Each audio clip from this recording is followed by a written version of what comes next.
Tropical Typhoon, Chairman TV. Weather update. Helping homeless people. Please subscribe.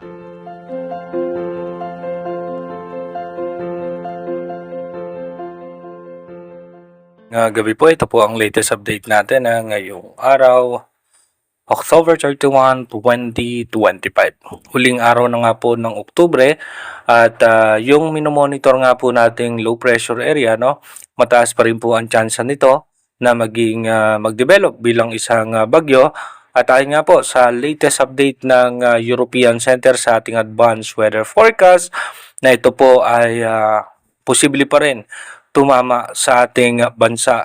Kaya iba yung pag-iingat at paghahanda pa rin para sa ating mga kababayan dahil kung papansin natin, ilang araw na natin siyang minomonitor at pabago-bago pa yung kanyang nagiging direksyon dahil dumidepende nga po siya dun sa pagbugso nung northeast monsoon natin o nung amihan. Sa ngayon nga po, patuloy na nakakaapekto ang amihan sa parte nga po ng extreme northern Luzon at yung shear line naman, apektado po niya ng eastern section ng northern Luzon at habang yung ITCZ naman o yung Intertropical Convergence Zone, apektado po niya ng Bicol Region, Visayas at maging sa parte po ng Mindanao. Asahan nga natin yung maalinsangan na panahon na meron paminsan-minsan na isolated rain shower. At dito naman po sa may parte ng Palawan, apektado pa rin po yan yung extension ng Calapan, ng low pressure area na ngayon nga po ay nasa labas na yan ng Philippine Area of Responsibility ayon po sa European Center. At dito nga po, no, sa ating advanced weather forecast, papakita nga po natin yung magiging posibleng senaryo nitong posibleng bagyo, no, na makakaapekto sa ating bansa. So bukas nga po, November 1, unang araw nga po ng November, so expected na nga po natin na magiging maayos at maganda pa rin ang lagay ng panahon. At asahan nga po natin na posible nga po bukas ay mataas ang posibilidad na mag-develop na po ito bilang tropical depression or mahinang bagyo. Pagdating naman po ng November 2, so expected natin as a tropical depression or mahinang bagyo, yan po ay posibleng pumasok ng ating Philippine Area of Responsibility ng hapon. So expected na nga po natin, ito po ay posibleng maging si Bagyong Tino. At pagkatapos po niyan, by November 3, asahan nga po natin, yan po ay bahagyang lalakas pa.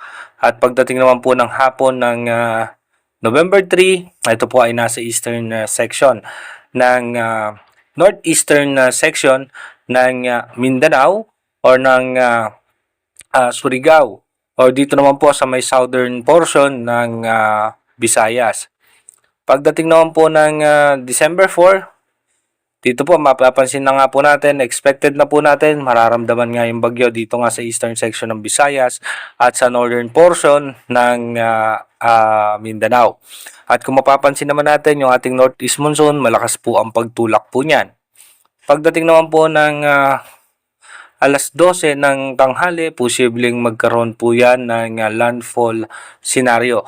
Kaya iba yung pag-iingat nga po sa ating mga kababayan, dyan nga po sa parte ng Visayas.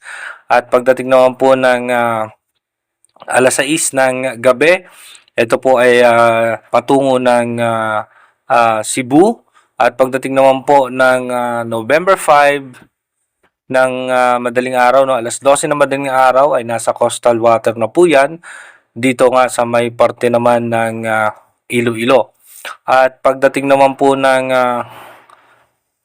alas 12 ng hapon o ng tanghali ng November 5, ito po ay nasa northern portion naman po ng Palawan. Pagdating naman po ng November 6, so expected natin na lalabas na po yan ng landmass ng ating kalupaan. At yung imomonitor nga po natin, ito nga pong isang kasunod niya na posibleng bagyo na rin bago pumasok ng ating Philippine Area of Responsibility. Sa ngayon nga po, mapapansin natin yung kanyang direction patungo dito sa may parte ng Visayas dahil nga po sa malakas na pagbugso ng northeast monsoon o yung tinatawag natin na amihan. Dito naman po sa isang minomonitor natin na kasunod niya, no, by November 6, Posible nga po yan ay nasa eastern section na ng Visayas at pagdating po ng November 7, kung mapapansin nga po natin ay malayo po yan, lalayo po yan. At pagdating naman po ng November 8, sasahan natin bahagyang lalapit yan. At pagdating po ng November 9, nasa eastern section po yan ng Visayas. At pagdating naman po ng November 10, almost stationary. And then pagdating naman po ng November 11, so asahan nga natin by November 11, paangat na po yan. Dito nga po sa may parte ng Northern Luzon.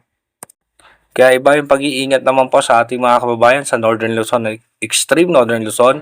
Bagamat mababa na ang tsansa ng landfall scenario nitong kasunod na bagyo, ay maapektuhan pa rin po yung ating mga kababayan dyan ng kanyang diametro.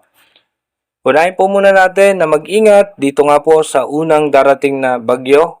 Ito po yung ating unang darating na bagyo, si Bagyong Tino, na mataas ang tsansa na mag-landfall nga po dito sa may parte ng Visayas. Kaya inuulit ko po yung ating advanced weather forecast is possible scenario pa lamang po yan. Malaki pa rin po ang posibilidad na magbago po yan. Kung napansin niya natin, ilang araw na natin siya minomonitor, paulit-ulit po nagkakaroon ng mga pagbabago. Kaya manatili tayong tumutok sa ating advanced weather forecast para malaman nga po natin yung mga posibleng senaryo nitong posibleng dalawang sama ng panahon na makakaapekto sa ating bansa. Mag-iingat po tayo palagi. God bless po sa ating lahat.